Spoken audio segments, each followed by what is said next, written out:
Hey, Hausfraus. I gotta admit that over the last couple of weeks, it's been a bit of a horror show around here, starring moi.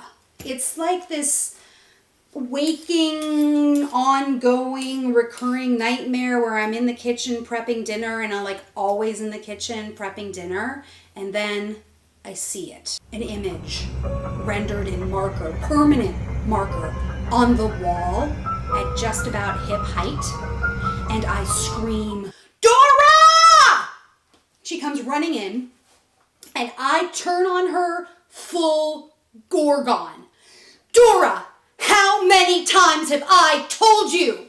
We just had these walls painted. Does this wall look like a goddamn piece of paper to you? How many times?" And then she starts sobbing, uncontrollably, inconsolably.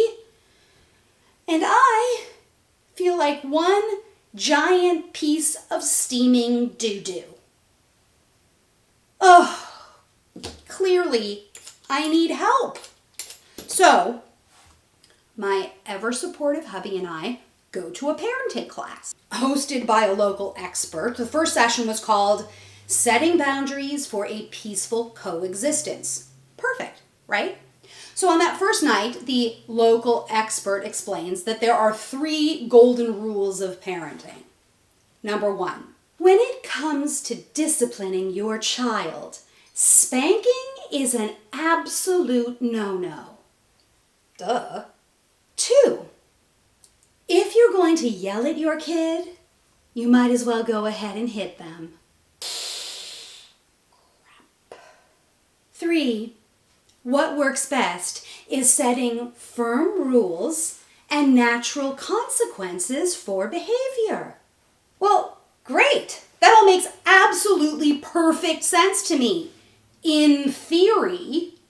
But let's just say that your child, like what would you do if your child had recently developed an enthusiasm for graffiti drawn in permanent marker on your walls and floors and also on her clothing and her body?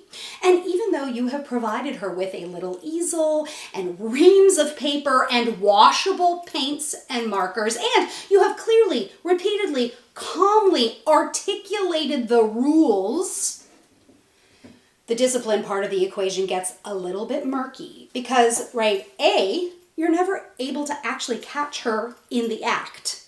And B, no matter where you hide them, she is able to sniff out your Sharpies and use them to silently deface your property.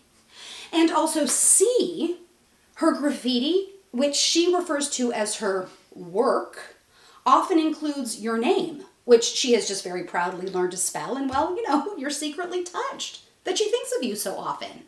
And also D, she is so earnest about her work and loves her art supplies so much that you feel like a shrill and callous adult who cares more about pristine walls than the passion in a brushstroke. And also E, she is just so damn cute, it nearly kills you. But I try to take the local expert's advice by repeating again and again, calmly and clearly, Dora, the rule is that we draw and paint on paper, not clothing, floor, body, walls. The consequence is that if you vandalize our home again, you will lose your art supplies for the rest of the day. But Mama, I am an artist. Don't you understand? So apparently, I am turning out to be a pretty big freaking disappointment to my daughter. And this point was illustrated to me yet again in an entirely different way at breakfast just yesterday. I'm in the kitchen. I'm always in the kitchen. I am with the concentration of a neurosurgeon attempting to flip the Arthur pancake she has crafted in the skillet. She's standing next to me on the stool, peering over my shoulder, admonishing me to be careful. And when I botch the flip, she screams, "You broke his ears off!" And then the hissy fit goes on. "Mama, no, that is honey. I told you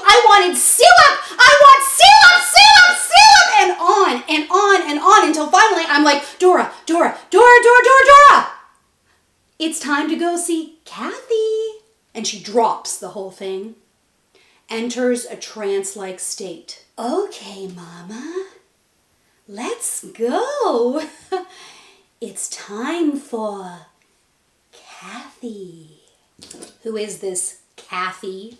And what sort of hold does she have over my daughter? Well, Kathy is a truly gifted dance teacher that a friend told me about last year. And when she let us sit in on a class, Dora twinkled with all of the other kids, pretending that they were beautiful snowflakes twirling through the winter sky and landing gently on the earth below. She was hooked immediately. And what young lady in her right mind wouldn't be?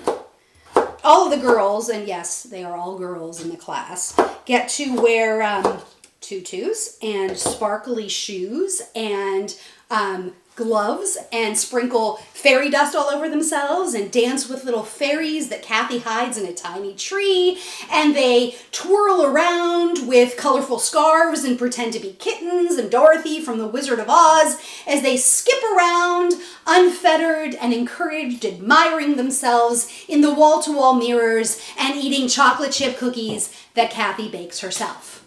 Each week, I sit in the parents' viewing area, my eyes like welling up with tears as I watch my daughter's inner light receive a supercharge. And I'm filled with love and joy and gratitude to Kathy, but also a bit of sadness because, well, even though I like to cut up the rug as much as the next gal, I am not filled with endless exuberance and creative ideas and patience, and frankly, not always in the mood to crank up the tunes and pretend whenever Dora asks me to. I wish I were more,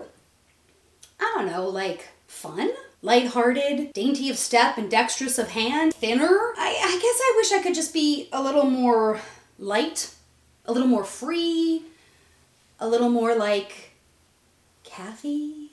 Yesterday afternoon, I am in the kitchen prepping dinner. Dora is in the living room dancing to the Nutcracker. Mama, come dance with me. Come be the sugar plum fairy with me. I can't, Dora. I'm making dinner. And when the music ends, she comes into the kitchen and explains the following. She says, Mama, I love Kathy very, very much. I love Kathy 26 much. This much. Cool. Yeah, okay, yeah, Kathy is great.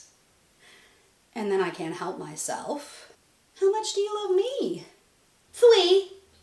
I love you 3 much, this much.